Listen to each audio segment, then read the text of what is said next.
मनोहरशुक्ला.com पर मैं मनोहर शुक्ला आपका स्वागत करता हूं।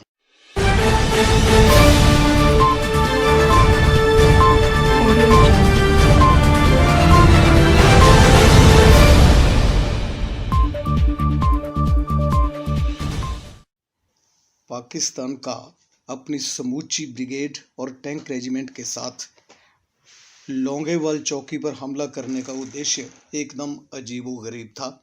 इस पोस्ट को जीत लेना ही उनका मकसद ना था, वे तो अपने इरादे ही कुछ अजब ढंग से जाहिर कर रहे थे। उनका कहना था कि समान गति से लोंगेवाल को जीतते हुए अगली सुबह का नाश्ता जैसलमेर और दोपहर का खाना जोधपुर में करेंगे। मतलब वे लोग एक ही झटके में हिंदुस्तान का इतना बड़ा एरिया अपने कब्जे में कर लेंगे, हिंदुस्तानी जवानों को धूल चटाते हुए मिनटों में मटियामेट कर देंगे और हिंदुस्तानी सीमाओं पर पाकिस्तान के विजयी झंडे फहरा देंगे। कहते कहते ब्रिगेडियर चांदपुरी गंभीर हो गए थे। इसके साथ ही उनके चेहरे पर एक अनूठा आत्मविश्वास भी चमक उठा था। एक छिपाई न जा सकने वाली खुशी किसी बाल सुलभ प्रवृत्ति की तरह उनकी आंखों में दमक उठी थी। यह कई बरस पुरानी बात है। अफसोस कि आज ब्रिगेडियर चांदपुरी इस फानी दुनिया को हमेशा के लिए अलविदा कह गए हैं। 17 नवंबर 2018 को उन्होंने चंडीगढ़ में अंतिम सांस ली।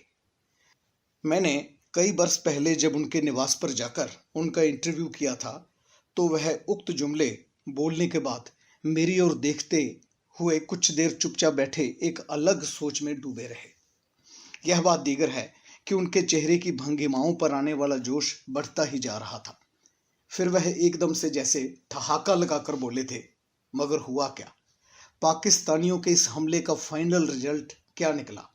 आज सारी दुनिया जानती है कि पाकिस्तान को लोंगेवाल की लड़ाई में किस कदर मुंह की खानी पड़ी थी और पाक सेना ने अपनी बुजदिली की वजह से अपना कितना बड़ा नुकसान झेला था। एक बात बता दूं कि इस लड़ाई में भारतीय जवानों ने अपनी जिस सूझबूझ और अपने जिस अनूठे साहस का परिचय दिया था, वैसी मिसाल कम ही मिलती है।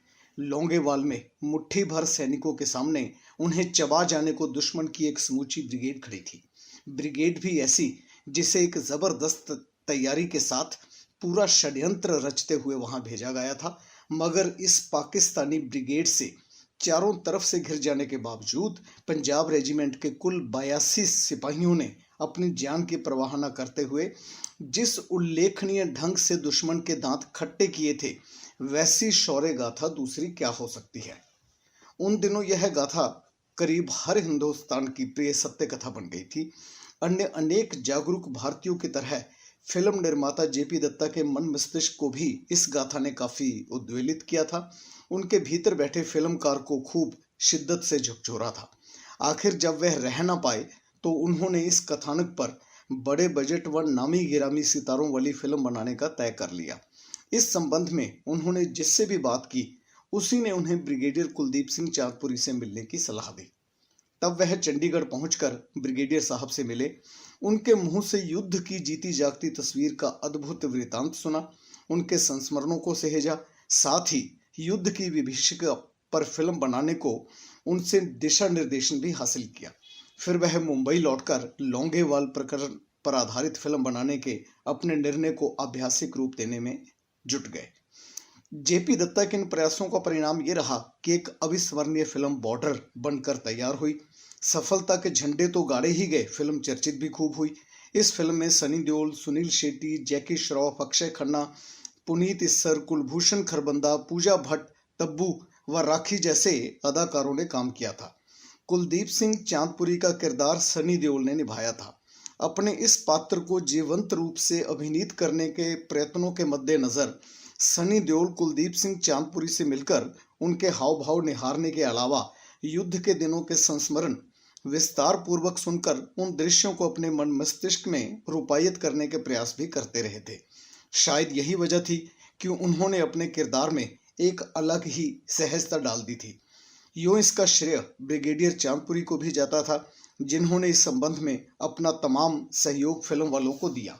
फिल्मकार ने भी ब्रिगेडियर चांदपुरी को इस सब का पर्याप्त सम्मान दिया। फिल्म की नामावली से लेकर इसके प्रत्येक विज्ञापन तक पर ब्रिगेडियर कुलदीप सिंह चांदपुरी का बाकायदा नाम आया। फिल्म के सिल्वर जुबली मनाने पर नायक नायिका व अन्य अहम किरदारों के अलावा ब्रिगेडियर चांदपुरी को भी बॉर्डर की जुबली ट्रॉफी से नवाजा गया। जिन दिनों बॉर्डर रिलीज हुई थी, ब्रिगेडियर चांदपुरी भी काफी चर्चित हुए थे। अब पाक हिंद की सीमाओं पर तनाव बढ़ जाने व युद्ध की आशंका दरपेश होने के बाद ब्रिगेडियर चांदपुरी की शौर्य गाथा फिर से ताजा होकर घर घर की कहानी बनने लगी है।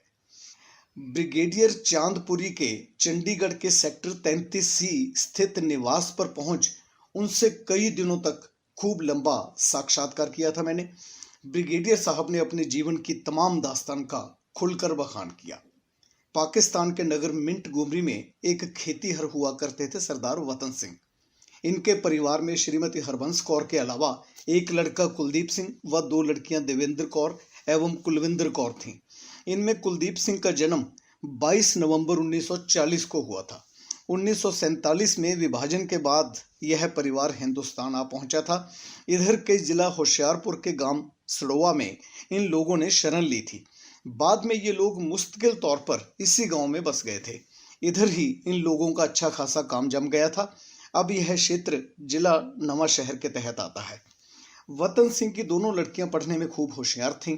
इसके विपरीत कुलदीप सिंह का मन पढ़ाई में ज्यादा ना लगता था। दूसरी ओर वतन सिंह व हरबंस कौर की एक ही इच्छा थी कि उनका इकलौता बेटा खूब पढ़ लिख कर बहुत बड़ा अफसर बने। खैर, कुलदीप सिंह ने अपने गांव के ही सरकारी स्कूल से जैसे तैसे 10वीं की परीक्षा पास की। तदनंतर माहलपुर के श्री गुरु गोबिंद सिंह खालसा कॉलेज में दाखिला ले लिया। वह शुरू ही से फुटबॉल के बेहतरीन खिलाड़ी रहे थे, इसलिए उन्हें एडमिशन हासिल करने में ज्यादा परेशानी ना हुई थी।